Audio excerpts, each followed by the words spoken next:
Bonjour à toutes et à toutes, bienvenue sur Art Up, les artistes sont sympas. Alors ce soir, j'ai le plaisir de recevoir la ravissante Jeanne Terra. Bonsoir. Bonsoir, Tu vas bien? ça va et toi? Bah écoute, ça va pas trop mal. Merci de me recevoir. Bah écoute, c'est avec grand plaisir. Comment tu arrives en musique? Tu commences comment la musique? Ah, alors la musique, c'est arrivé très tôt, quand j'étais enfant en fait, parce qu'avec maman, on allait à l'église.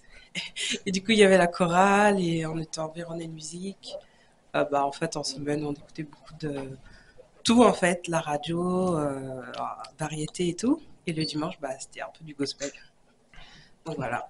Gospel, Oui, tu écris? oui, beaucoup. Ouais, beaucoup. Ouais, j'écris Ouais. mes textes, j'aime écrire pour d'autres aussi. J'écris. Tu J'aime écris ça. pour d'autres, c'est-à-dire tu écris pour qui? En fait, j'ai des textes que j'écris, mais je sais qu'ils sont pas pour moi. Donc, je les réserve et un jour, j'aimerais qu'ils soient pour d'autres artistes. Tu les Écrire pour... réserves à qui? Ah bah... Alors, une fois, j'ai écrit une chanson. Bon, vous allez peut-être rire, hein. Mais je sais que cette chanson, elle est pour Jennifer. D'accord. La chanteuse, j'espère que ça se réalisera. Mais ouais, j'aimerais bien que cette chanson soit pour elle. Alors, premier contact avec la musique gospel. Mhm. Donc tu as fait des cours de chant. Alors, j'ai jamais vraiment pris de cours de chant, mais j'ai vraiment appris sur le terrain avec de très grands chanteurs et c'est comme ça que j'ai appris en fait. Avec qui par exemple? Marcel Bongou. euh, Après, dans ma chorale, on faisait beaucoup de concerts avec de grands artistes américains. Et après, j'ai été dans différents groupes aussi de gospel. Et ouais, Alors justement, comment tes parents ont-ils réagi lorsque tu as exprimé ta passion pour la musique? euh, pas très bien. Pas très bien? Ouais. Non. Alors, ma mère, elle aime pas tout ce qui est artistique, tout ça. Donc, non. D'ailleurs, elle sait toujours pas que j'en fais. Comme ça, c'est réglé. Comme ça, c'est réglé. Peut-être qu'elle te suit sur les réseaux sociaux. Ah non, je Non. crois pas. Sauf si elle fait en fonction, en mode espionnage, mais je pense pas. Ah bon? Non, non, elle me suit pas. Elle aime pas trop tout ce qui est réseaux sociaux. Donc, D'accord. du coup, pour l'instant, je suis tranquille. Sauf si un jour je passe à la télé et là, je serais grillée, mais pour l'instant, c'est pas encore le cas. Euh, à quel moment de ton enfance as-tu réalisé que la musique serait une part importante de ton identité? Hmm. Alors, en fait, la musique a toujours fait partie de. On en a toujours écouté à la maison. Il y en avait tout le temps. Et après, vraiment, quand j'ai réalisé que ce serait une part importante dans ma vie, c'est quand j'ai écrit ma première chanson. J'avais 14 ans. Et en fait, au collège, du coup, j'avais monté un groupe avec mes 4 copines, mes 3 autres copines, et notre prof de musique, il s'appelle Monsieur Wyss, si un jour il passe par là. En fait, il était guitariste, et nous, avec mon groupe, on faisait des reprises de chanteurs et chanteuses connus. Et un jour, j'ai fait écouter ma chanson. À l'époque, c'était... en fait, je lui ai donné la cassette, et il a écouté, il a fait «Ah, c'est bien, mais c'est toi qui as écrit ça? T'es jeune et tout.» Et après, il nous a accompagnés. Et c'est là que je me suis dit, ah, c'est bien, j'ai un petit talent, c'est cool. Et du coup, depuis ce jour, c'est resté en fait. C'est resté. Puis j'en ai toujours fait. En fait, la musique a toujours été une part importante de ma vie. Mm. Tu t'inspires de quoi pour écrire? Beaucoup de vécu personnel. Ouais. Euh, En fait, des fois, au lieu de pleurer, j'écris. Des fois, mes mots, c'est plutôt. Des fois, mes larmes sont des mots. Et c'est beaucoup du personnel. Après, je peux m'inspirer peut-être de ce que d'autres vivent, de ce que d'autres personnes vivent, ou sinon, je sais pas. Tout dépend en fait. Mais en général, c'est du vécu C'est personnel. le groupe que tu as créé qui t'a influencé dans ton parcours musical? Hmm. Disons que ça m'a conforté dans le fait que qu'il fallait pas forcément se conformer à ce qui se faisait. À l'époque, j'avais déjà mon style qui est un peu soul parce que j'écoutais beaucoup de Stevie Wonder, etc. Et, euh, ça m'a conforté dans le fait que, comment dire, j'avais déjà, entre guillemets, une couleur en tête, une vision de ce que je voulais faire. Et ça m'a influencé dans le fait que j'ai toujours suivi ça, en fait. Bizarrement, inconsciemment même, ça a toujours été le chemin que j'ai suivi. Ouais. Alors, toi qui as fait du gospel, Mhm. ici, à Artop, on adore faire les a cappella. Mhm. Tu peux me faire un petit a cappella? Ah, tu veux quoi? Ce que tu veux. Ce Et que je veux? tu es l'invité, tu as le choix libre. D'accord. Alors, bah, je peux chanter soit le refrain de mon single ou un petit gospel, comme tu veux. Comme tu veux. C'est toi qui choisis. Bon, bah, je vais faire Amazing Grace. Parce que je pense qu'il y a des gens qui aiment bien le gospel. Alors. Amazing Grace, how sweet the sound that saved a wretch like me. I once was lost, but now I'm found. Was blind, but now I see.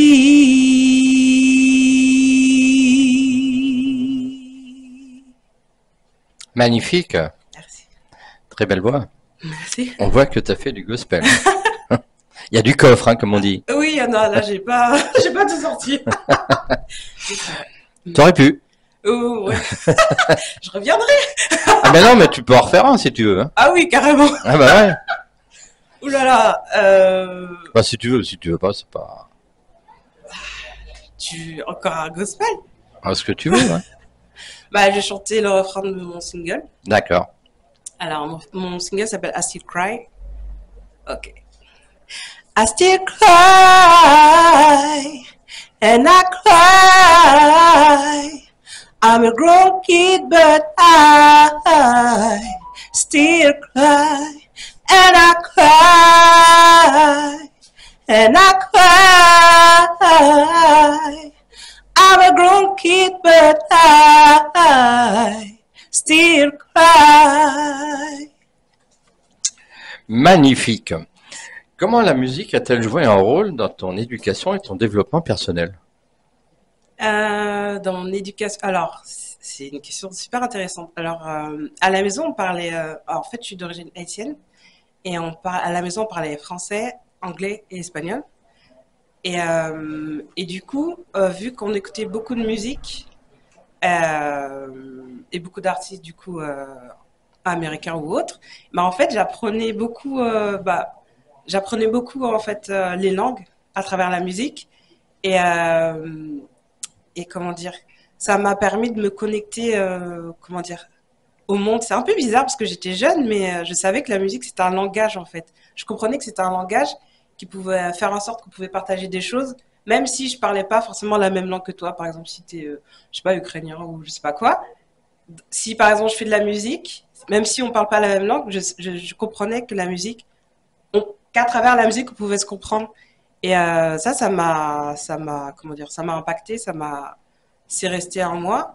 Et après, dans le développement, bah, j'ai dû me développer, malgré le fait que ma mère, elle aime pas trop ça. Mais bon, j'ai réussi à trouver des chemins, on va dire. T'as déjà fait de la scène?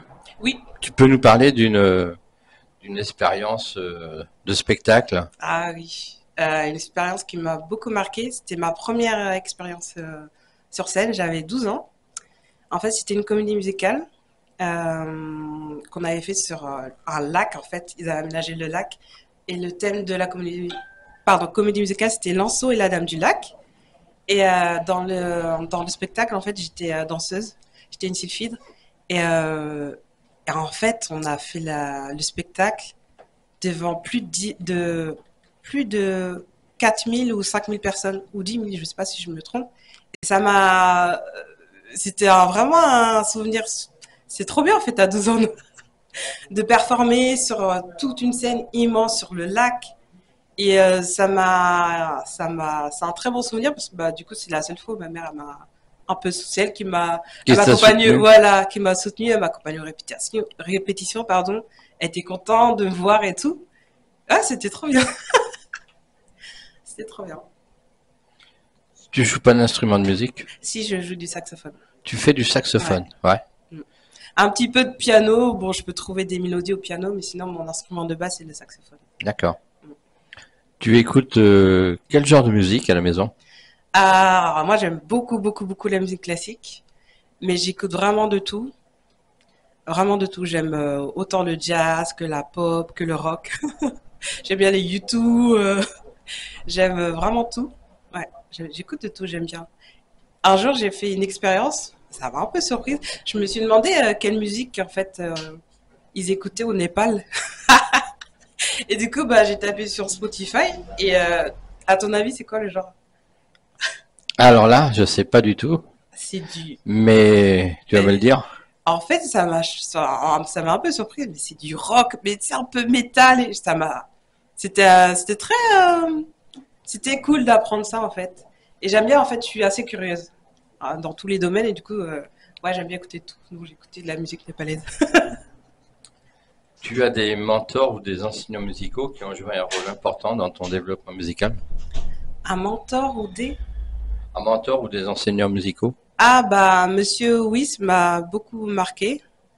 Ah, il y avait aussi Ghislain aussi au Comment s'est fait collège. cette rencontre avec Monsieur Witt? Bah, c'était notre prof de musique D'accord. au collège et il y avait aussi Ghislain, dédicace à Ghislain. Lui, il travaillait dans le monde de la musique. Et en fait, il nous coachait un peu avec mon groupe. Il disait, ouais, franchement, c'est bien, vous avez du talent et tout. Et en fait, le midi, à la pause, eh ben, on mangeait vite. Et après, il nous coachait, on répétait nos chansons et tout. Là, c'était un très, très bon mentor, ouais. Oui, bah, c'est ces deux-là qui m'ont vraiment le plus marqué, ouais. Projet pour 2025. Alors, les projets, il y a un festival qui s'appelle Festival Picardie l'été prochain, avec Monsieur Jean-François Théa et d'autres aussi. Et bah aussi la sortie d'un album. Alors, en fin d'émission, on va voir ton clip. Mhm. Tu peux nous parler un peu de l'histoire de ce clip? Ah oui, l'histoire du clip. Alors en fait, alors la chanson, c'est bah, ça s'appelle I Still Cry. Ça commence. En fait, la chanson, ça parle de mon géniteur que je n'ai pas connu. Enfin, je savais qui c'était, mais il m'a toujours rejeté, donc voilà. Et un jour, j'ai écrit ce texte. J'ai juste sorti ce texte et je l'ai laissé de côté. Et un jour, j'étais chez mon amie Claire, dédicace, Yume, et elle avait une instru qu'elle n'utilisait plus parce que elle était trop dessus et elle pouvait plus l'entendre. Et du coup, bah, elle me l'a passée et je me suis dit, ah, qu'est-ce qui pourra aller dessus? Mais en fait, je me voyais pas chanter dessus, ni rapper parce que je sais pas rapper. Mais je me suis dit, je pourrais faire une sorte de slam en fait, c'est entre le rap et le parler. Et après, j'ai trouvé le refrain. Et, euh, et donc après, on l'a enregistré et le clip, on l'a tourné dans la foulée. Et voilà, c'est en fait la chanson, c'est comme une lettre, bah, comme si j'étais en face de lui et que je lui disais tout ce que j'avais à dire. Et c'est ça. Quels ont été les défis auxquels tu as été confronté? Pour par rapport à ce Ouais. titre, bah en fait au départ, je savais même pas que c'était une chanson. Je crois que c'est le plus gros défi parce que c'était juste un texte. En vrai, je voulais même pas que ce soit une chanson. Si ça s'est fait, fallait que ça sorte. Je suis contente que qu'on l'ait fait parce que finalement ça m'a apporté plein de choses. Bah, je suis là aujourd'hui grâce à cette chanson et et aussi il y a bah en fait avant d'avoir enregistré la chanson, j'ai eu beaucoup de nuits où, bah je pleurais en fait. Je refaisais le monde dans ma tête. Je me demandais quel genre de femme je serais devenue si j'avais connu mon père, etc. Et c'était des larmes vraiment. J'étais inconsolable parce que bah j'avais pas de réponse. Et en fait, du moment où j'ai enregistré la chanson, C'est comme si un poids s'en était, était parti en fait, et ça m'a soulagée. Mais je savais pas en fait. C'était vraiment inconscient. Et bah, je crois que c'était le plus gros défi de et aussi de pas pleurer pendant l'enregistrement. Les larmes sont venues, mais j'ai tout mis dans le refrain et j'ai tout mis en fait dans la chanson et c'était un voilà, c'était quelque chose de c'est très personnel et en même temps c'est très je pense que beaucoup de gens malheureusement peuvent se reconnaître et bah, le défi c'était de faire exister cette chanson en fait. Ouais. Ta maman, elle est au courant de cette chanson? Non, Non, pas du tout. non. En tout cas pas que je sache. Et tu comptes lui faire voir cette chanson? Non. Même pas? Bah franchement, je sais pas. En fait, c'est très particulier parce que mon géniteur, il est décédé le jour de l'anniversaire de ma mère. Et, euh, et dans la chanson, bon, je pense qu'elle est d'accord avec moi, mais je dis, bah, qu'est-ce qui t'a appris en gros de mourir le jour de l'anniversaire de ma mère, tu vois? T'aurais pu partir avant ou après, et mais je sais pas comment elle le prendrait. Je sais pas. Donc non, elle sait pas que cette chanson existe. En tout cas, pas que je sache. Je sais pas ce qu'elle dirait. Je pense qu'elle dirait ah, tu chantes encore. Mais je t'avais dit que c'était pas un métier, etc. Mais on verra.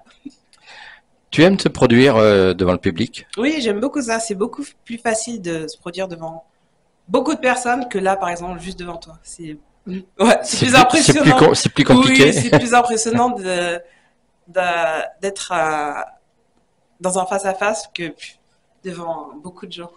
Ouais. Bon, ton manager, Oui. on va en parler. Papayou, merci C'est Papayou. Papayou. Papayou qui s'occupe de Oui, toi. ouais. Bah, c'est vraiment quelqu'un d'extraordinaire qui m'a repéré sur Internet. Il ne faut pas avoir honte de faire des choses sur Internet, hein, franchement, parce que c'est comme ça qu'il m'a repéré et depuis bah, on a commencé une aventure qui va aller loin. Bah, Et, j'espère bien, ouais. ouais. Donc voilà, c'est vraiment quelqu'un d'extraordinaire et qui croit en moi. Ça fait, ça fait plaisir. Ce n'est pas arrivé souvent et bah, j'étais pas dans le bon environnement, on va dire. Et ouais. Bon, alors comme tu aimes te produire en public, Oui. quelle grande salle parisienne tu rêves de faire? Ah, alors, j'aimerais beaucoup me produire au Théâtre du Châtelet. J'adore cette salle, elle est magnifique. L'architecte, tout est beau. L'Olympia aussi. En fait, c'est des salles que dont j'ai déjà foulé le pied, mais avec ma chorale de gospel. J'aimerais bien refaire peut-être toutes les salles, mais que moi. Que moi. Bon, tu fais les salles. Mhm. Allez, on dit que tu fais le théâtre du Châtelet. Ah Avec oui. quel artiste aimerais faire un duo? Alors, j'aimerais beaucoup faire des duos avec pas mal de personnes, mais j'aimerais beaucoup écrire un texte pour Florent Pagny. Ouais.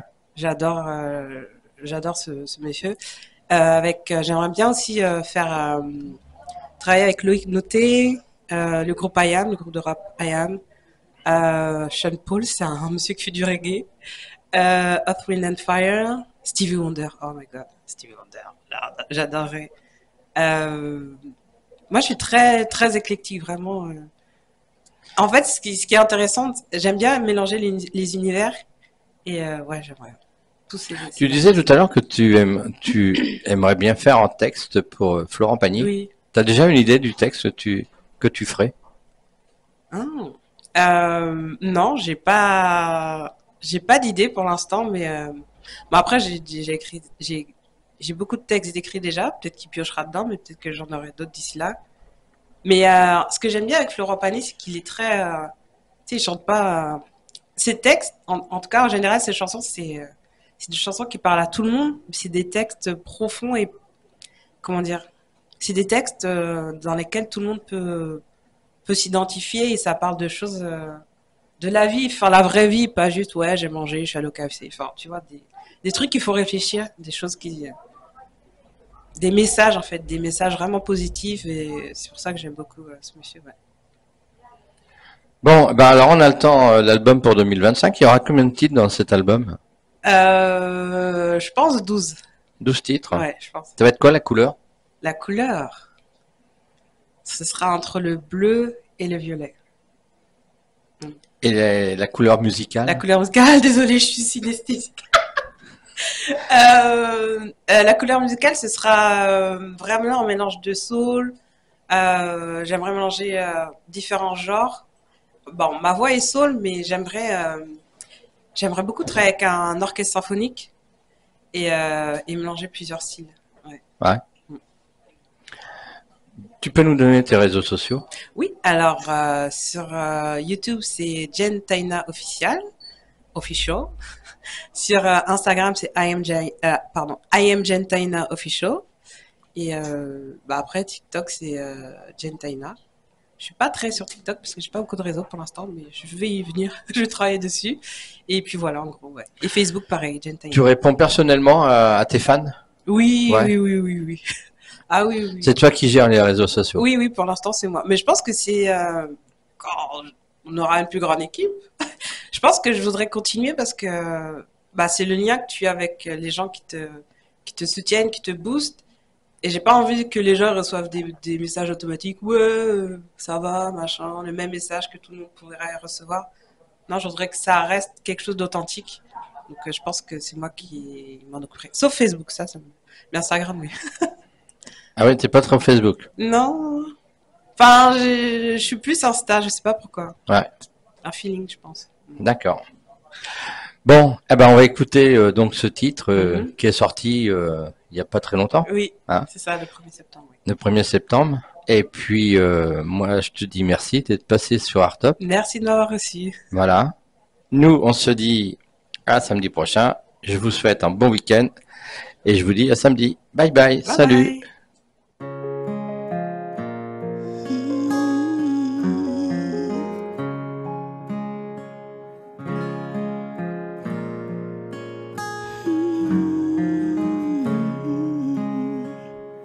I have a hole inside of me. This hurt, this fucking nothing hurts. It's like a wound that never heals. Feels like a me